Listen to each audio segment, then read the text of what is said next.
So one signature line is saying, yes, I received my 2 copies. That's great. We put that in the file.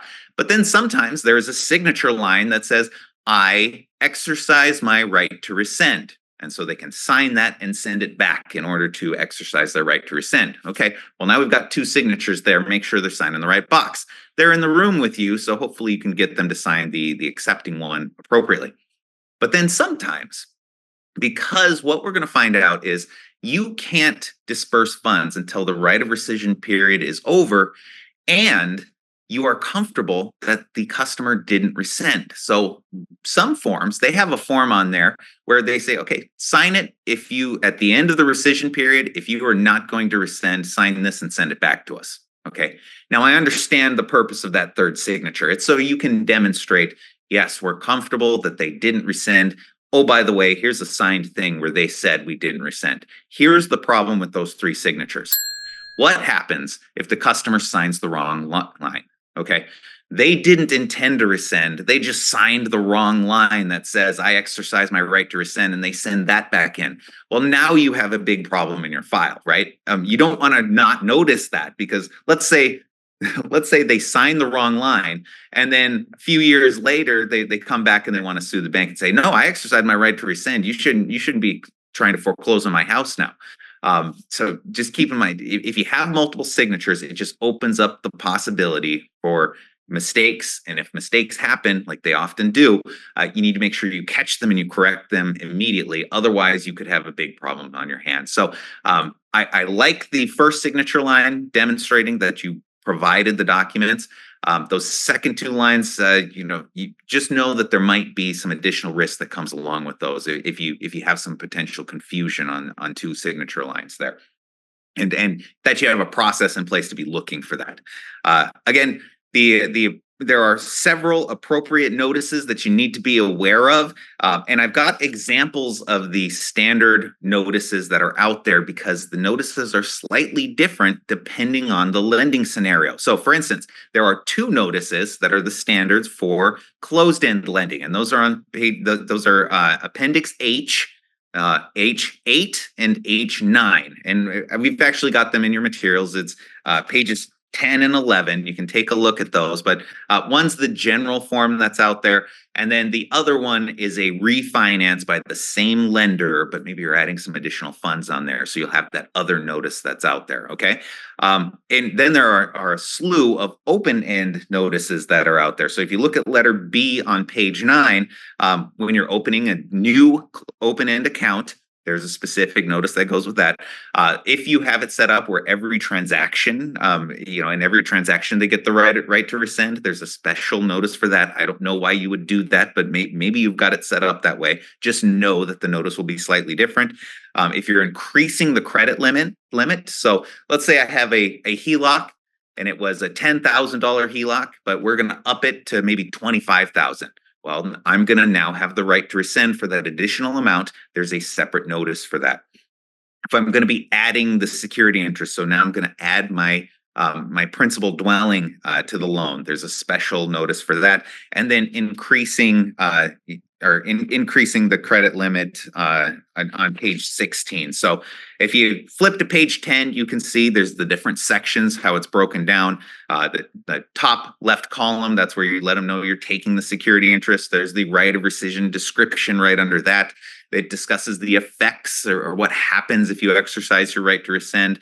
If you go to the right column, it walks through, okay, how do you exercise your right if you choose to do so? And then there's the date portion. And that's how a lot of these work. I won't go through every one of them because they're in your material here. Just know that if you have those different lending scenarios, you may have a different form that needs to go out. And what we'll talk about here in a little bit is sending out the wrong form for the lending scenario that you're in. There are court cases out there that say, okay, if you sent out right of rescission, you did it right, you got it on the top right. The one thing you got wrong is you sent out the wrong standard form. That could be considered not completing your rescission responsibility. So in other words, you didn't complete the right of rescission, and there's some severe consequences that we'll talk about. Just know getting the right form is very important. Also, one of the other topics that we need to make sure we nail down before we start talking about the rescission period or how much time you have to rescind is the material disclosures definition. Because here's the thing, in order to start your rescission period, okay, so those 3 business days that you have to to exercise the right of rescission, you have to close the loan, you have to provide the rescission notice, but then also the customer has to get all material disclosures. Okay. Now, there's a lot of different types of loans that are out there. So you might be thinking, okay, what is a material disclosure? How do I know when they've received all the material disclosures? Well, it's broken down on page 17 here. So if you take a look for closed-end loans, these are the ones that you probably are thinking about. It's your TRID disclosure, so your closing disclosure, or if it's not a TRID loan, so maybe it's a loan that, let's say, on a houseboat or something along those lines, then it's whatever the Truth in Lending Act disclosures that are appropriate for that particular dwelling. Okay, so whatever those disclosures are, where you're disclosing like the APR and the finance charges, those Truth in Lending Act disclosures, those are the material disclosures that they're talking about on closed-end loans. But it doesn't stop there. Also, it includes the HCML, or the high cost mortgage loan disclosures. So if you're in the mortgage world, you're probably familiar with this, but if you make what's called a high cost mortgage, there are certain disclosures that are triggered by making that type of loan. Now, it doesn't mean that that's a bad loan. It just means that there's special disclosures and additional baggage and hoops you have to jump through for those types of loans.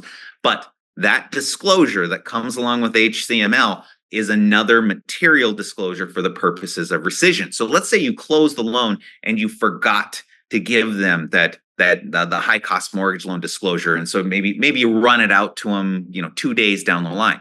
Well, because they didn't get it at closing, suddenly your rescission period doesn't start until they get that high cost mortgage loan disclosure. So you've got a violation on your hands, but then also now you have a delay in the starting point for your rescission period. Also, there's the prepayment alternative offer notice. Okay, here's the thing. If you have prepayment penalties on consumer mortgages, there are all kinds of there's a bunch of hoops you have to jump through. You have to give them an alternate offer. It's very rare and very technical to get all of that right. So if your financial institution is doing this, I'm not going to have time to get into the details here on when that is. So go ahead and reach out to me, give me a call, and I will connect you with a psychologist so you can have your head examined. Just joking, but just know those are very rare. Regulators hate those prepayment penalties for consumer mortgages, but if you are doing it, that would be considered a material disclosure. So if they don't get it, you can't start your rescission period. Look at number 2, open-ended loans. Now, really, this is a little different. Look at number 2 in the middle of page 17 at the italics there.